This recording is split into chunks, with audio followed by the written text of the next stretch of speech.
Okay, so I just did a video on why I do like a lot of we'll call it baby protection work with the dogs that I train, and you know they're all pets, right? And they have the dilapidated confidence. That's different. That's not really protection work, but it's misconstrued as being protection work, bite work. They're really called possession games, but it doesn't fucking matter. That's how you start though with a working dog. All right. And what I want to talk about in this one is why a lot of trainers do protection work with their dog, or they get dogs that were bred for protection, right? Well, one thing is it's a lot of why select that dog in the first place. It's a lot of dog, and their ceiling's way up here. You can teach them to do some really cool shit, and the type of work that they can do and excel in varies from breed to breed. I think he's a cunning Corso. Okay, he's a very, very high, unusually high prey drive for a Corso. They're usually like Elvis is more like a normal one where he's just kind of mean and territorial and high defensive aggression. He's got a high fight drive, is what it's called, high competitive aggression, dominant toward other male dogs by nature, and look fairly territorial. The dominant streak in him, but he's very sweet unless he sees it, he feels it like I'm threatened, or maybe he is. So he's an unusual Corso, but he's almost a little bit more like a Malinois, right? Most trainers don't have Corsos, by the way. I just love them. They usually have Malinois. So it's like, why get a dog like that? Why do protection training? Well, look, let's be honest. A lot of the people, especially in the sporting world, that you see in military and law enforcement, there's a huge ego thing to it, and that's a legitimate criticism. Okay, so like a lot of those dudes, man, like they should just get a penis enlargement and save. Mike DeBruzo posted something about how they should get a penis enlargement and save the money on training. So that's kind of true. There's an underbelly of that. So I don't want to talk shit or pigeonhole too much, but I do want to talk about like why a lot of us do this kind of shit with our dogs, and it's never about personal protection. I'll be honest, I sleep a little bit easier at night with Elvis and Dewey out. You know, in like when like a bump in the night, and you're like, what the fuck was that? And you can kind of get anxious. It does make you like help in those moments, but I don't need that. I'm not a gun owner. I'm not paranoid, and I frankly, I don't really want my dogs protecting me. I wouldn't. I mean, they could. Wouldn't expect that. In fact, I worry about losing my temper and getting them into trouble. So if anything, they calm me down, and I'm less conflict prone because I have a dog with me a lot. So it's not about paranoia. It's about the dog's well-being. Okay, and that's one thing you got to understand. It's with these high drive dogs, like Mals are a great example. If they don't get to use their mouths and bite and be aggressive, they're going to be a fucking disaster. And you see this, and again, Mal's a great example. People don't understand the breed. They're in a few movies. They're out in the suburbs now. People are getting them more and more. They're not letting the dogs bite. Dogs are getting absolutely no outlets for their drives. That Malinois have an exceptionally high bite drive, which is a component of predatory aggression. And they were like chewing up furniture. You know, it's like a fixed action pattern almost from like birth.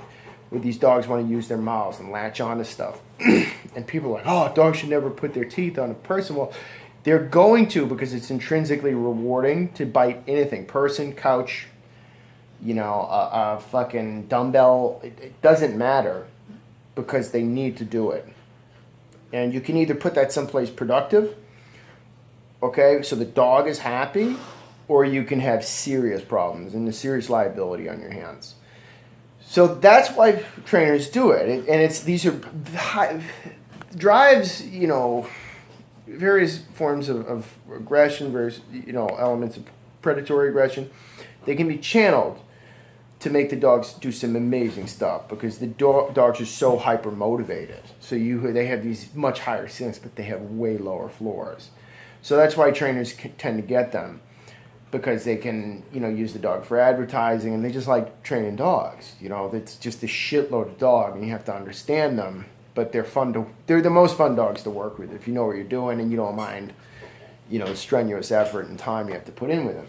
But anyway, it's not about fundamentally staying safe. you shouldn't. I don't think you should really get a dog for personal protection. I mean, I think they can help. And if you've had problems with break-ins, they can be very useful for that. And I think, honestly, the best dogs for that are dogs with more elevated defensive levels of aggression.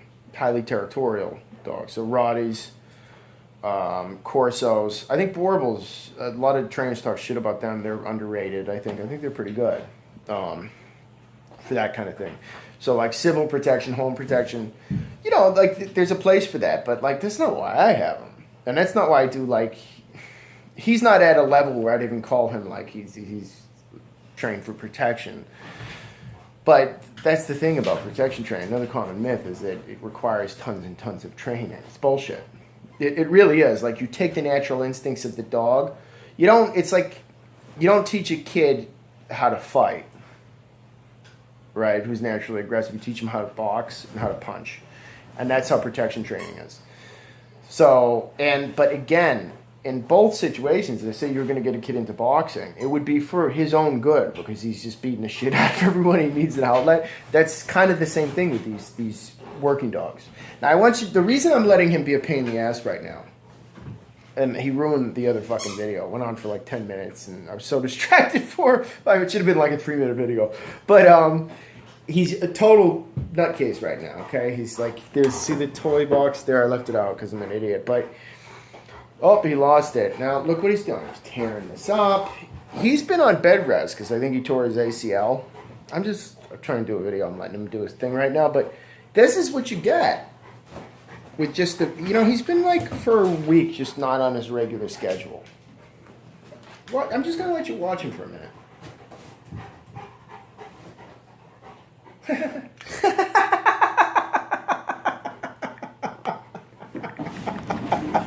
Isn't he awful? Okay, that's instinct. And he's, this dude, like, he has to do this. And he's so happy, man. Look at him. And that's mostly prey drive, okay? Prey. By the way, he's missing a front canine, too. Yeah. So these dogs are nutty. And I think a lot of people that don't get that, they just haven't had a dog like that, or maybe they failed with them. But they have that aggression, whatever form, it has to go someplace productive. Otherwise, it's not going to be healthy. So that's fundamentally what most protection training is all about. And then you do have people with legitimate concerns. And a dog can, I think, be a great deterrent from home invasions, robberies, that kind of thing. But if you're really that concerned, you should just go out and get a firearm, which I'm not into guns, so... I have a temper, I just shoot someone. I'll shoot someone in the subway. I'm glad there's gun control. I don't want one. So it's not about like paranoia or getting a dog to protect you. It's about being real into dogs, certain kinds of dogs, taking those instincts and channeling them for the health of the dog. Okay? So when you see a lot of trainers doing protection work with their dogs, that's what it's about. It's like you've got a naturally aggressive dog. You got to really do a better job with that word because aggression is natural to canines. Okay, there's a whole bunch of different forms, but we need to destigmatize that word. But these are highly aggressive dogs in one form or another who can be very happy, function beautifully, but they need to have that out, man. They can be around people, they can be around dogs, you can take them out to a bar with you. But motherfucker, you better socialize them early and let them do this. And then they're happy. And he's a happy dog, man. He's so friendly to people that people come out. Every client who comes over, I have to meet him, and I'm never worried, And he was a dog that he had some issues, man. I got him at 6 months, so I didn't have him from the time he was a puppy. And whatever went on the first 6 months, it doesn't fucking matter. I'm not even going to speculate because it's in the past, but I'd never worry about it. And he hits like a fucking savage, man. Especially for a guy missing teeth. But look at that. He's a hard dog to live with as a pet, like all high drive dogs are, but he's not like this normally. And what makes him livable is being able to do this shit. So he wants to do it. I'm going to take him out. I'm going to do it for a little bit gently. All right, so he doesn't have to run around too much and hurt his leg, but he's winning. He won. You won. We'll do it, buddy. But it's a great visual example of why we do it. Okay, so I hope that clarifies. This means a lot to me that people understand that, because it's an easy thing to misunderstand. I think a lot of trainers don't get that too. That whatever, do different kinds of training and stuff like that. I'm not knocking them. I'm just trying to educate. That's all. All right.